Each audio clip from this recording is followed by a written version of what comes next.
My parents disowned me for refusing to drop out and fund my siblings' education. But now I've got a university job, and they want me back. My parents wanted me to drop out of college to fund my siblings' education. I refused, and they disowned me. Now, they want me back after I landed a university job. I've always known that my parents didn't care about me as much as they cared about Liam or Sarah. It's been that way since we were kids. But for some reason, I never expected them to cut me off like that. I mean, who disowns their own kid just because they want to stay in college? But here we are. Let me break this down. I'm in my second year of university. It's not some Ivy League school like Liam got into, but it's a good state university. And I worked hard to get there.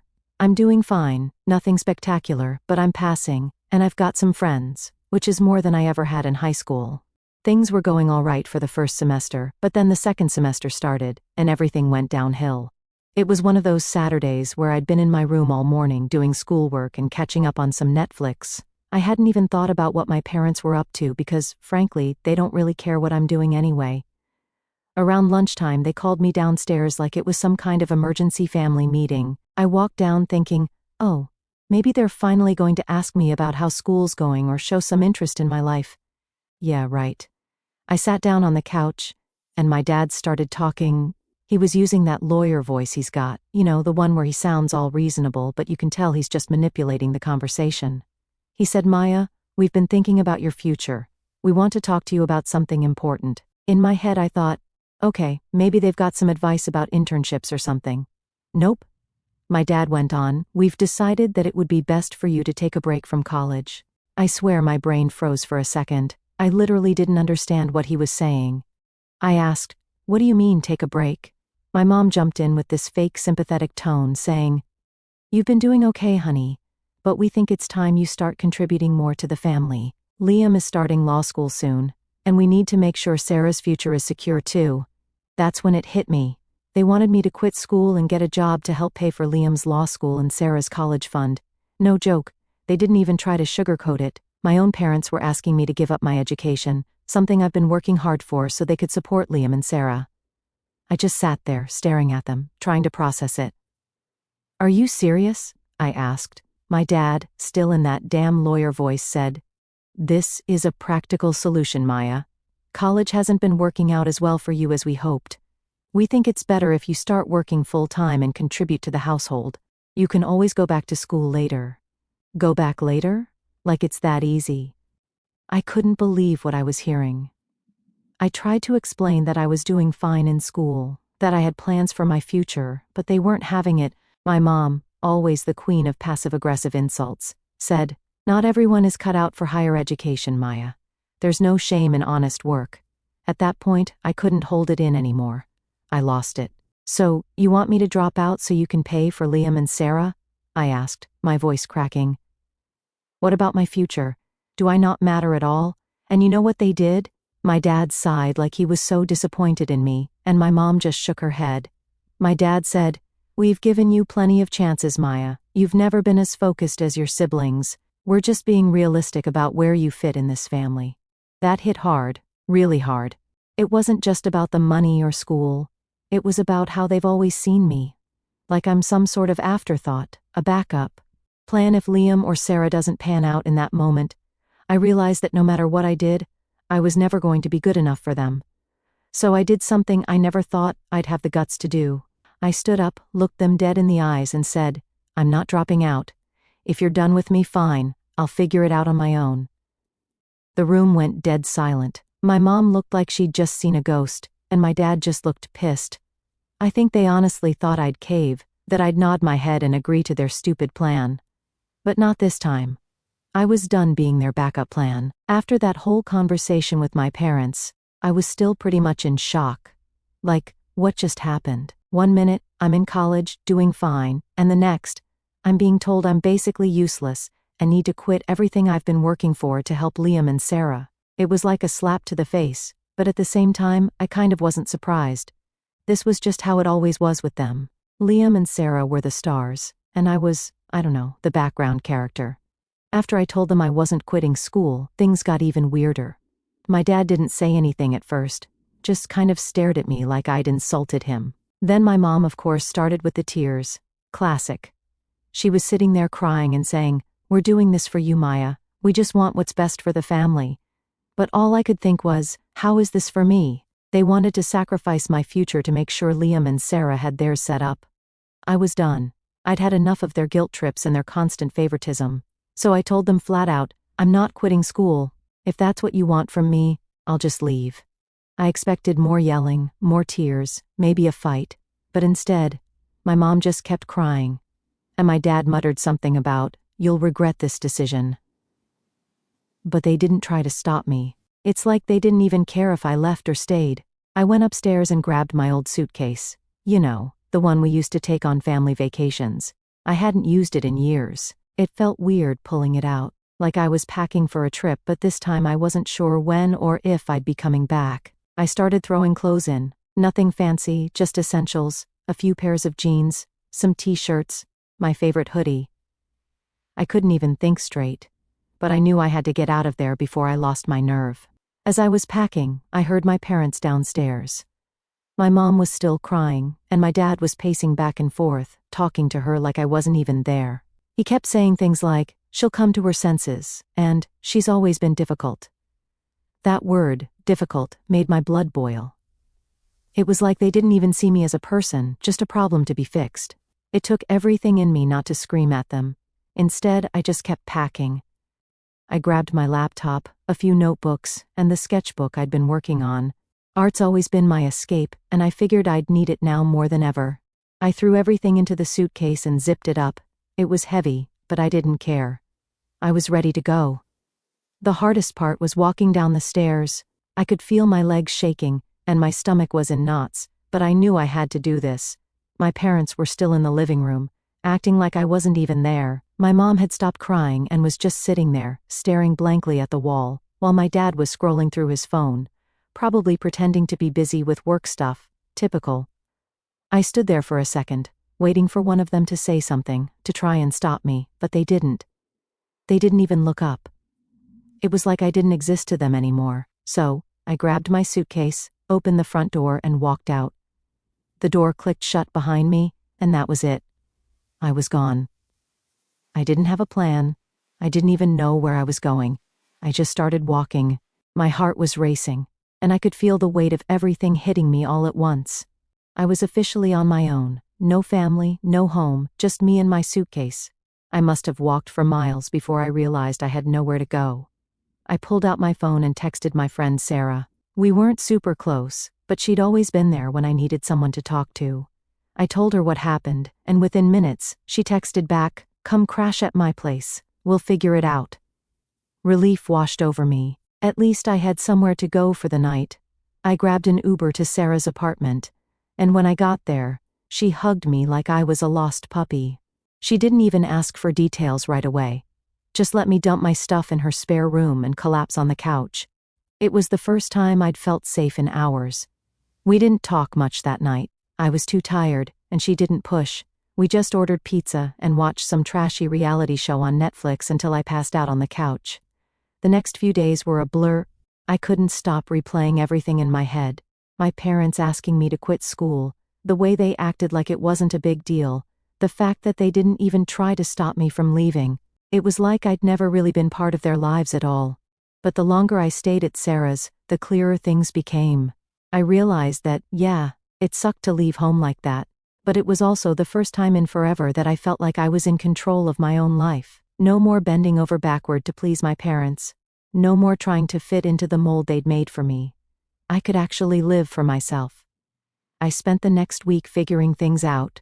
I called my academic advisor, explained the situation, and she was amazing.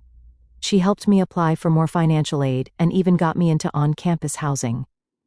I was going to be okay. It was weirdly freeing to realize that I didn't need my parents' approval anymore. I was doing this on my own. One of the hardest parts, though, was when my parents texted me. It wasn't an apology, not even close. It was more like guilt tripping, saying things like, "We hope you're okay," and "You should come home, and we can talk." Yeah, right. They didn't care if I was okay. They just didn't want to look bad in front of the rest of the family. I ignored the texts and focused on getting my life back together.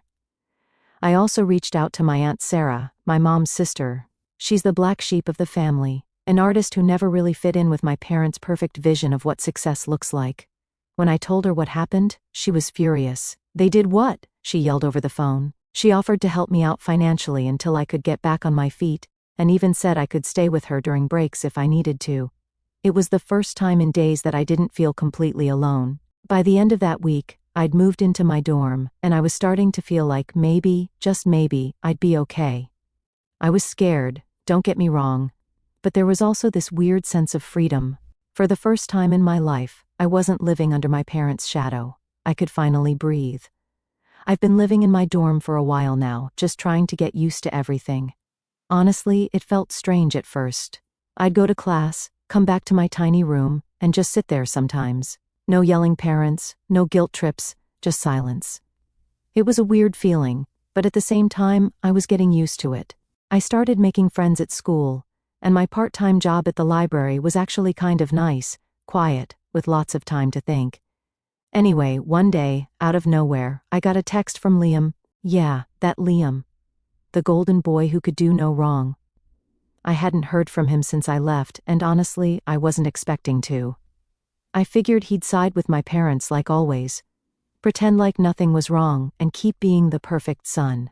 So when I saw his name pop up on my phone, I didn't even know if I wanted to respond. But curiosity got the best of me. The message was simple: "Can we meet up? I want to talk." No explanation, no apology, just that.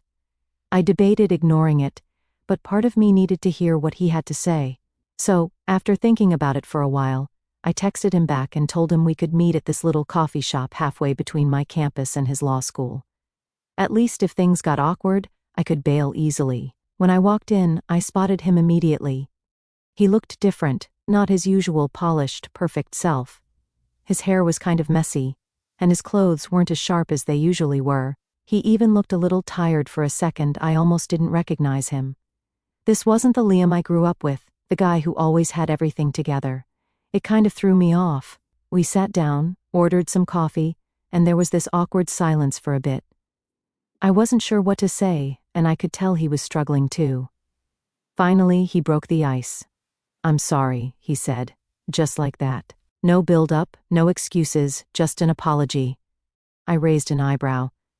"For what, exactly?" I asked, trying to keep my voice steady. I wasn't about to let him off the hook that easily.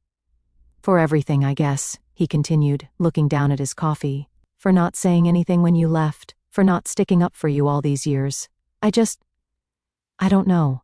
I've always known how messed up it was, how they treated you, but it was easier to just go along with it." Hearing him admit that hit me harder than I expected.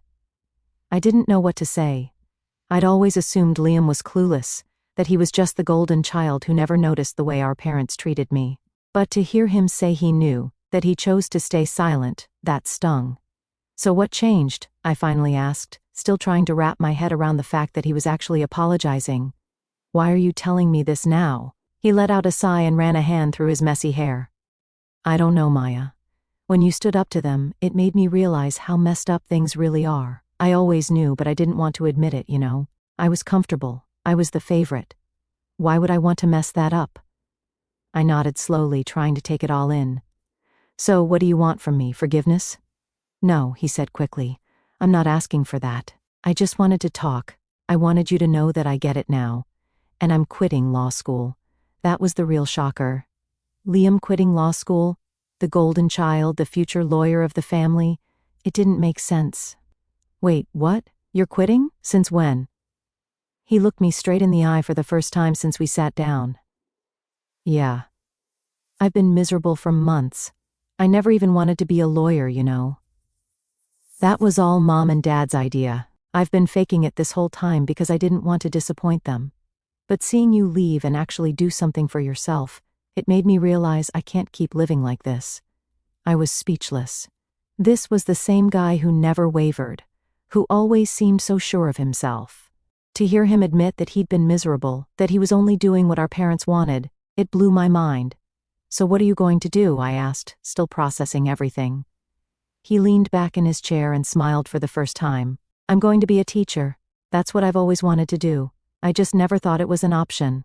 but I'm done trying to live up to their expectations. I'm applying to an education program next semester. I didn't know whether to be happy for him or angry. Part of me was still pissed that he'd stayed silent all those years, that he never once stood up for me. But another part of me was proud of him for finally breaking away from our parents' control. It was a weird mix of emotions, and I wasn't sure how to feel. We sat there for a while, just talking about everything. He told me how hard it had been growing up with all the pressure from our parents, how he always felt like he had to be perfect. He admitted that he envied me for being able to walk away, for not caring about what they thought anymore. That kind of threw me off. I never thought Liam envied me. I always saw him as the one who had it all figured out. For the first time in my life, I felt like I was actually seeing Liam, not the perfect, polished version of him that our parents had created, but the real him. And honestly, he seemed just as lost as I was, maybe even more. As we wrapped up our conversation, Liam hesitated for a second before asking, "Do you think we could hang out more? I mean, I know I wasn't really there for you before, but I'd like to try, make things right."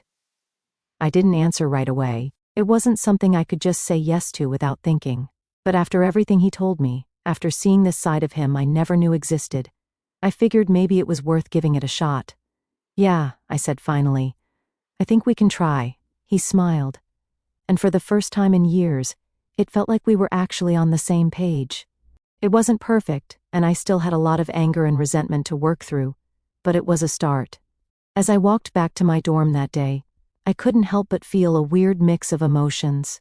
I was still pissed at my parents, still trying to figure out what my next steps were, but at least I wasn't alone in it anymore. For once, Liam and I were in the same boat, both trying to figure out who we were outside of our parents' expectations. It wasn't the resolution I expected, but it was something, and for now, that was enough. After that coffee meetup with Liam, I was feeling pretty weird about everything. On one hand, I was kind of glad he finally got what I've been going through. But on the other hand, I was still pissed at him for staying quiet all those years. And then there was the fact that I hadn't heard from my parents since I left. Nothing. It was like I just didn't exist to them anymore, which was honestly the most messed up part of it all. That is, until I got a message from my mom. It wasn't anything heartfelt or apologetic though. It was more like a guilt trip disguised as concern. Typical. The text popped up one evening while I was sitting in my dorm room, trying to focus on some assignments. My phone buzzed, and there it was, from my mom. "Maya, we've been thinking about you. We hope you're doing okay. Please come home. We miss you." Yeah, sure, they missed me. They missed having someone to boss around. At first, I wasn't even going to respond, but something about that message just rubbed me the wrong way. It was like they were pretending nothing had happened, like they didn't kick me out because I wouldn't quit school for Liam and Sarah. I sat there staring at my phone, debating whether to even bother replying. But then, before I knew it, my fingers were typing, "You guys miss me? Really? You didn't seem to care when you asked me to drop out and pay for Liam and Sarah's future. What's changed now?" I sent it before I could second-guess myself. There was no way I was letting them get away with acting like the past few months didn't happen. I wasn't going to just crawl back and pretend like everything was fine because it wasn't. About an hour later, my phone buzzed again. This time, it was a longer message. My dad had jumped in, of course. He wrote, "Maya, that's not fair. We were trying to make the best decision for the family. We've always done what we thought was right for all of you, and sometimes that means making hard choices. But you've always been part of this family. It's not too late to come back and talk." I couldn't believe what I was reading. Hard choices for the family? What about me? It wasn't like I was asking for anything special, just a chance to have my own future. But here they were making it sound like I was the one being unreasonable. It made my blood boil. I wanted to throw my phone across the room, but instead, I took a deep breath and typed out another message. "You know what's not fair? Being treated like I don't matter. Being asked to give up everything for Liam and Sarah. I'm doing fine now, and I don't need you guys trying to guilt me into coming back just because you feel bad. You made your choice. I made mine. It took a few minutes, but my dad responded again. And this time, he didn't hold back. "You're being selfish, Maya. We raised you, gave you everything you needed, and this is how you repay us? By abandoning your family when things get tough? I expected better from you, but I guess you've always been difficult." There it was again. Difficult. That word they've always used to describe me when I didn't fit into their perfect little plans. Like, sorry I wasn't the star athlete or the beauty pageant winner or whatever they wanted me to be. I was done with that word, done with their guilt trips. I didn't reply, I couldn't. I didn't have the energy to argue with them anymore. The next few days were quiet. I didn't hear from them again, and honestly, I was relieved. But then things got even worse. A few of my relatives, my aunt, my grandma, even a cousin, started texting me out of the blue. Turns out, my parents had been talking to them, probably to paint me as the villain who abandoned the family. My aunt's message was the worst. She said something like, "Maya, you need to apologize to your parents. They're heartbroken over this. You're tearing the family apart." I wanted to scream. How was I tearing the family apart? All I did was stand up for myself for once. It's not like I asked them to choose between me and Liam or Sarah. They did that all on their own. And now I was the bad guy? At this point, I knew I needed some backup. I called Aunt Sarah, the only family member who actually understood what I was going through. When I told her what had been happening, she didn't even hesitate.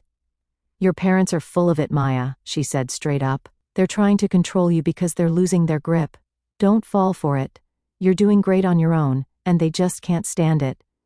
Hearing her say that made me feel a lot better. It was like I finally had permission to not care what my parents thought anymore. Aunt Sarah had always been the one to go against the grain in our family. She never followed the rules, never tried to fit into the mold, and she was doing just fine. Maybe it was time I started following her lead. But then, just when I thought things were calming down, I got another message from my parents. This one was different though. It wasn't just a guilt trip. My mom said they were selling the house. "We've decided to downsize. The house is too big for just the two of us now that Liam is away at law school and Sarah's getting ready for college. We hope you understand." I stared at the message in shock. The house I grew up in, the place that had been my home, even if it never really felt like it, was being sold. They didn't even give me a heads up, didn't ask if I wanted to come get my stuff or anything. It was like they were wiping me out of their lives, one step at a time. I didn't reply. What was I supposed to say? "Oh, cool, thanks for selling my childhood out from under me?" Yeah, no thanks.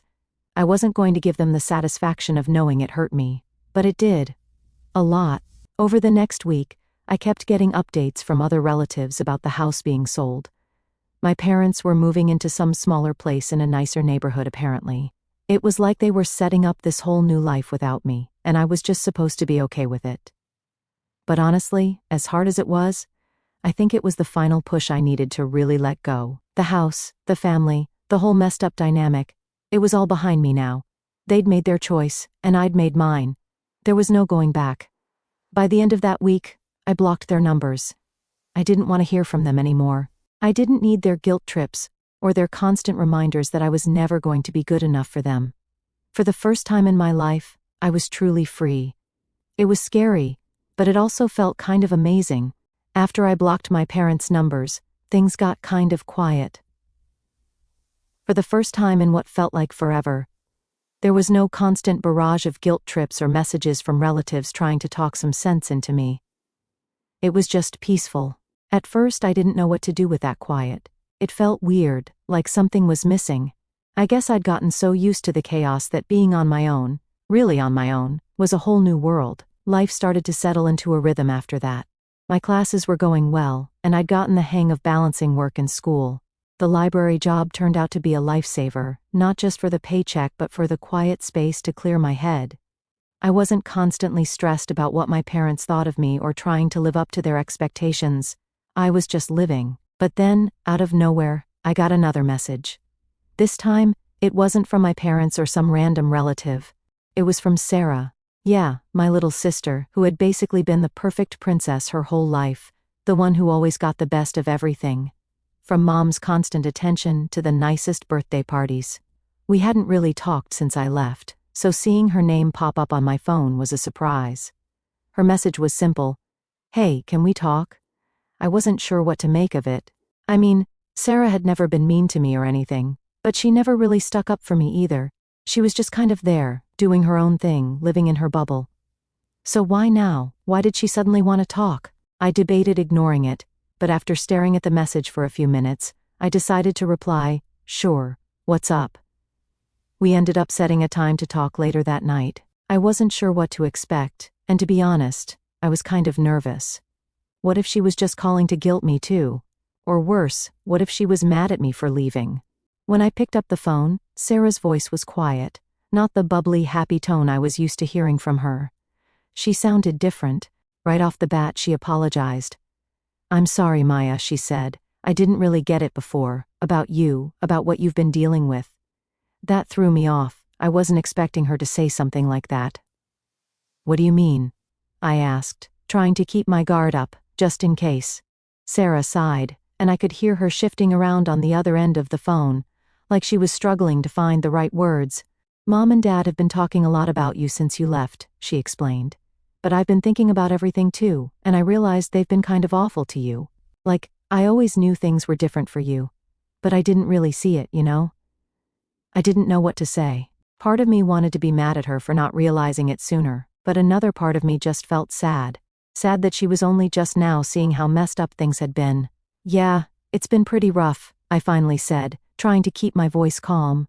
Sarah kept talking, and for the first time, she opened up about her own struggles. She talked about the pressure Mom put on her to always be perfect. How every little thing she did had to be the best or it wasn't good enough. It was like she was trapped in this constant competition, always trying to live up to Mom's impossible standards.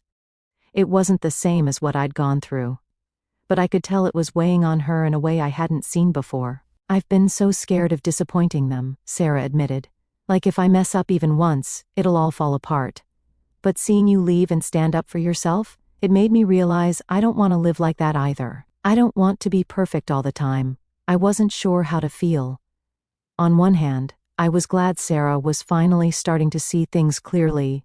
On the other, I was still carrying a lot of anger and hurt from how I'd been treated for so long. But I couldn't just push her away. She was reaching out in a way that felt real, and I knew how hard it was to break away from the pressure our parents put on us. "I get it," I told her. "It's tough to stand up to them, but you've got to do what's right for you. You can't keep living for them." We talked for a long time that night, and by the end of it something had shifted between us.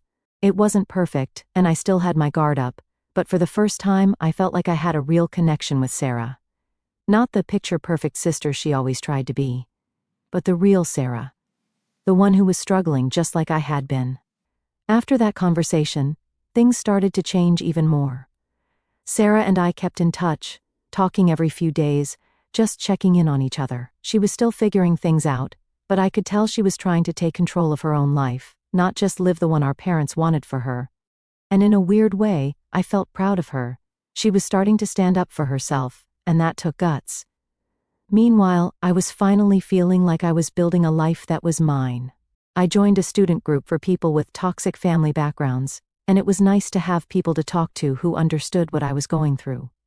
I wasn't the only one dealing with messed up family dynamics, and that made me feel less alone. One day, out of the blue, I got an email from the University Counseling Center. They'd heard about the support group I was part of, and wanted me to help develop a peer support program for other students dealing with similar issues. It was a paid position, and it felt like everything I'd been through was finally being put to good use. I could actually help other people who were struggling, and that felt huge. I started working on ideas for the program, drawing from my own experiences and the stories I'd heard from others in the group. It was like all the crap I dealt with, my parents, the guilt trips, the pressure, was finally turning into something positive, something that could actually make a difference. And as I sat there sketching out plans for the program, I realized something. I didn't need my parents' approval anymore. I didn't need them to see me, to validate me, or to tell me I was doing a good job. I had built my own life, and for the first time, I felt like I was in control of it. Sure, there were still tough days. Days where I missed the idea of having a normal family, where I wished things could have been different, but I was okay with that. I was learning how to be okay with myself, and that was something my parents could never take away from me.